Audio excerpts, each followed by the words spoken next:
This video contains future spoilers for House of the Dragon. The Dance of the Dragons was the Targaryen civil war fought between two rival factions, the Blacks and the Greens.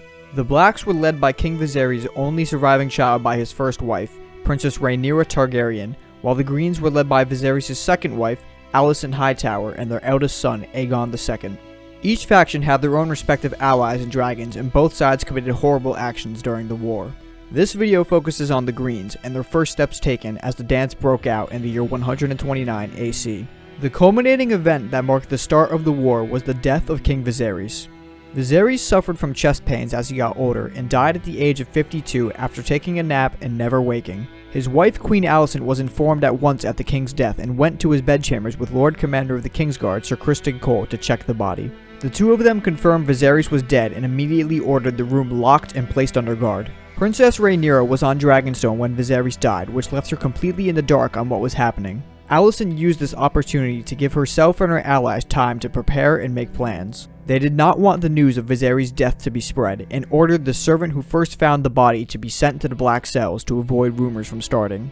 An emergency meeting in the middle of the night was ordered with the members of Viserys' small council to discuss immediate steps to be taken. The council was made up of Queen Alicent, her father and Hand of the King Otto Hightower, Lord Commander of the Kingsguard Sir Criston Cole, Grand Maester Orwyle, Master of Coin Lord Lyman Beesbury, Master of Ships Sir Tywin Lannister, Master of Whisperers Larys the Clubfoot Strong, and Master of Laws Lord Jasper Wilde. The infamous council would later be dubbed as the Green Council. During the council, Lord Lyman Beesbury was the only one to speak up for Princess Rhaenyra and spoke of the fact that Viserys himself named her as his heir 24 years ago in 105 AC. The rest of the lords had Lord Lyman seized and escorted to the dungeons for his words.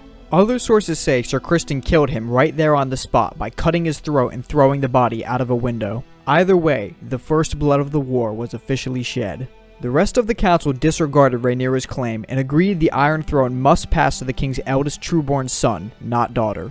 Otto Hightower spoke up to remind the council that Rhaenyra's husband was Prince Daemon Targaryen. He told them that, should Rhaenyra ever sit the Iron Throne, it will be Lord Fleabottom who rules us, a king consort as cruel and unforgiving as Maegor ever was. My own head will be the first cut off, I do not doubt, but your queen, my daughter, will soon follow. Alicent also brought the point that her children would not be safe if Rhaenyra ever took the throne. Grand Maester Orwyle brought some caution to the council and said, if we do this, it must surely lead to war.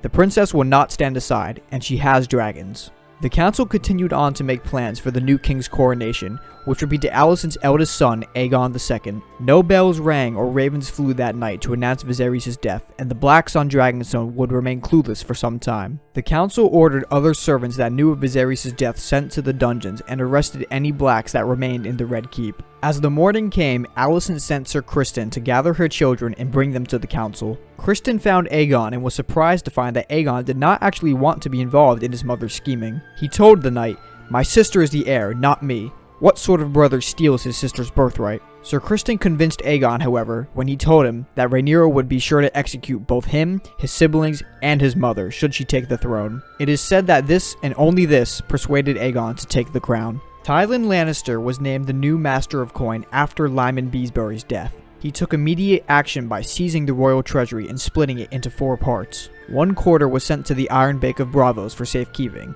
another to Casterly Rock in the west, another to Oldtown in the south, and the last quarter to be used for bribes and gifts. When figuring out who to go to for allies, the council declared that the Baratheons of Storm's End could prove to be a problem. They decided to send Alicent's second son, Aemond Targaryen, south to Storm's End on his dragon Vhagar to speak with Lord Boros Baratheon. The goal for Aemond was to wed one of his daughters and win an alliance for his brother Aegon. As the days kept going, in 1 full week after Viserys' death, the Greens finally decided to announce his death as the corpse began to swell, rot, and stink to the point of no longer being able to hide it.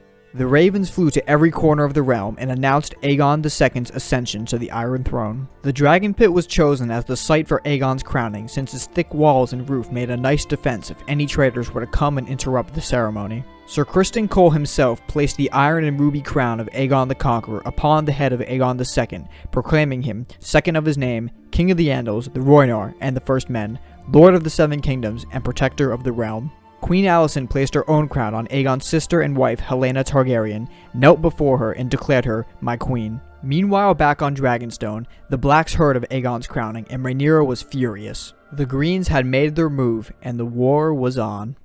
Thanks for watching this video. If you enjoyed, leave a like, and check out some of our other videos about A Song of Ice and Fire lore. We also have a Twitter page now, so feel free to follow that if you like. Thanks again, and fire will reign.